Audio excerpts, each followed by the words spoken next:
Olá, me chamo Lineu Miranda, sou professor de História. Estou aqui para trabalhar com os alunos do 7º ano o conteúdo Encontro de Culturas na América. Vamos lá?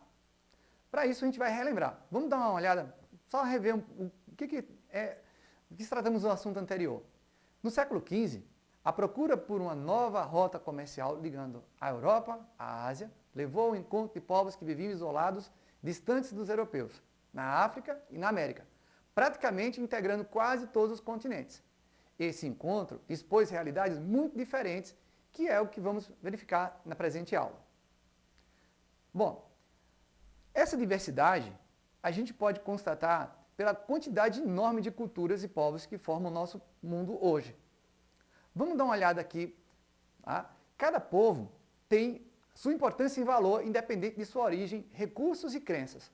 Hoje já compreendemos que não existe uma cultura superior à outra. Vem comigo. Praticamente, isso quer dizer que se uma criança nasceu em Nova York ou em Cajueiro Seco, ela tem a mesma importância como cidadã para o mundo inteiro. E a nossa cultura atual preserva esses valores com equidade e a gente tem isso é resultado de um movimento que inicia no final da Idade Média, que é o que a gente vai dar uma sequência, dando uma olhada agora, que é um assunto chamado modernidade. A modernidade foi um conjunto de ideias concebidos para romper com todos os valores e tradições da Europa, que era ainda muito conservadora, que a gente chama de Europa medieval. Ainda assim, essa mudança ela foi elencada num processo que durou um longo período, em etapas de transformação, movimentados por um grupo que a gente vai denominar de burgueses. A burguesia, como a gente está vendo na nossa apresentação, ela surge e ela é a base da construção de uma identidade própria que promove uma série de transformações na Europa e no mundo. Essas transformações são com base no fortalecimento da monarquia, num renascimento artístico, científico, intelectual, numa reforma religiosa e resulta nas grandes navegações.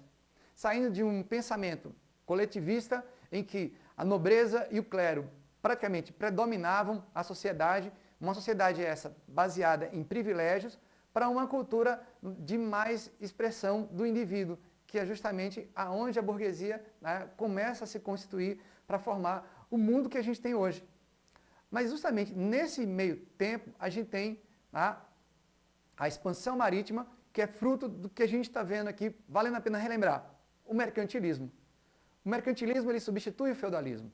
O mercantilismo ele é um sistema que foi promovido através da aliança do monarca, do Estado absolutista, com o apoio da burguesia e buscando justamente manter um controle do rei sobre os nobres. Ok? Bom, aí a gente vai para a visão do mapa mundi que a gente tem hoje, não era a visão do mapa mundi que eles tinham no século XII, XIII, XIV e XV. O período justamente principal em que acontecem essas mudanças. As grandes navegações, então, foram resultado de várias questões em pauta no jogo político e social da Europa, especialmente exaltando valores da antiguidade que tinham se perdido ou que tinham sido relegados a um segundo plano durante a chamada Idade Média. Esses valores exaltam a ciência, exaltam a aventura, a busca de novos espaços. E a gente tem na relação, justamente desde a antiguidade e durante todo o período medieval, a permanência de uma relação comercial entre o Oriente e o Ocidente. China, por exemplo, continuou ao longo de todo o processo histórico. Aliás, ainda hoje, a mesma China que a gente tem hoje é um país que se formou na mesma época que o Império Romano. Então, o nosso país que a gente tem hoje, o único que pode dizer que é um dos mais antigos, quase com a mesma composição, são os chineses. E eles já faziam comércio com a Europa desde muito tempo. Esse comércio era o chamado comércio de especiarias, que não somente seda da Índia, da China, como também temperos, pimentas, especiarias que saíam da Índia para a Europa, eram muito apreciados. Essas especiarias eram fundamentais para um contexto econômico de uma época em que não se tinha como conservar os alimentos. Não tínhamos o processo de refrigeração que temos hoje.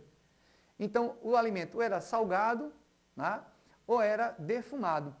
E para poder tirar o sabor desagradável que ficava desse processo, era importante o uso das especiarias. Por isso elas eram muito valiosas. Ao longo do tempo, da antiguidade até a idade moderna, outros produtos foram sendo acrescentados, outras práticas, valores foram sendo incorporados à Europa.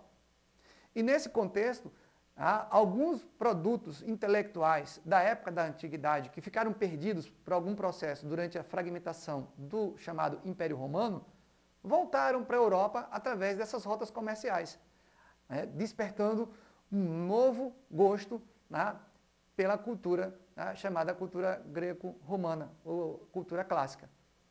Essa cultura que a burguesia vai justamente se firmar nela para poder justificar a sua nova mobilização pela organização da sociedade, que faz com que as grandes navegações sejam o grande investimento que a sociedade europeia vai buscar. É assim que a Europa consegue se colocar como o centro do mundo. Vamos dar uma olhada?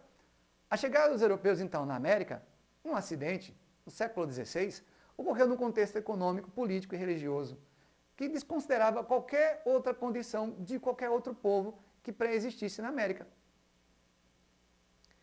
Bom, é como se não levasse em consideração que esse território já era ocupado, que já viviam aqui outros povos.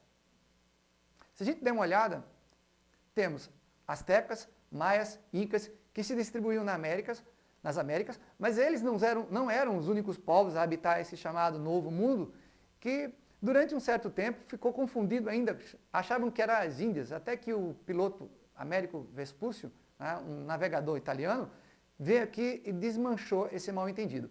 Também tínhamos os Silks, os Guaranis, Esquimós, entre vários outros grandes povos. Tudo bem? Volta para cá.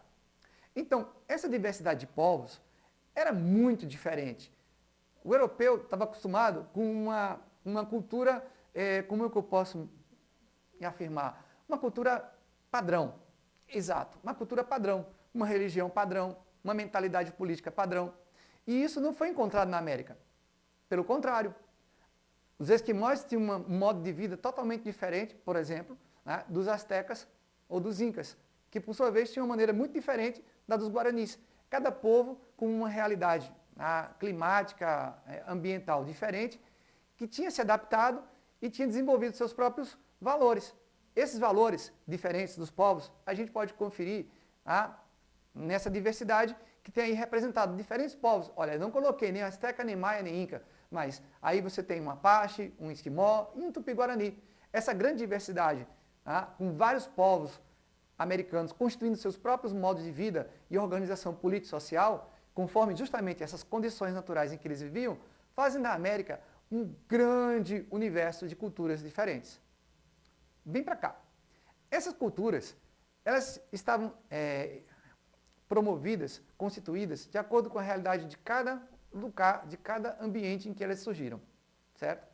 Então, a gente tem nessa visão a ideia de que se você tem a realidade do gelo, por exemplo, lá no extremo do Alasca, em que os esquimós, eles constituíram um modelo de governo, de gestão, não tinham um governo próprio, não tinham uma estrutura própria, e essa estrutura organizada que o europeu buscava encontrar, que não achou aqui, deu ao europeu a liberdade de se sentir no direito de se apropriar desse território e de fatiar entre si. Então, esse encontro de culturas, ele foi bem interessante para formar o que nós temos hoje nas Américas.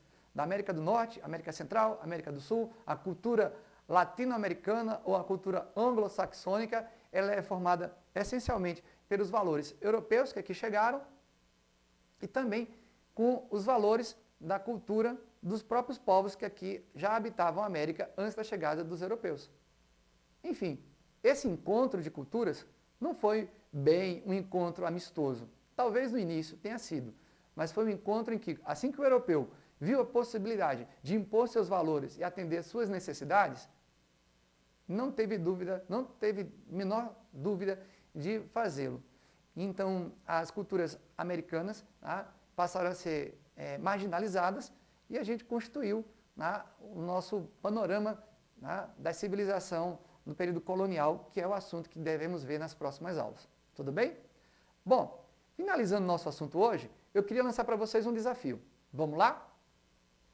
Bom, depois do que a gente tratou aqui, eu queria que você parasse e explicasse para mim por que o emprego da palavra descobrimento para América vem caindo em desuso ultimamente, hein?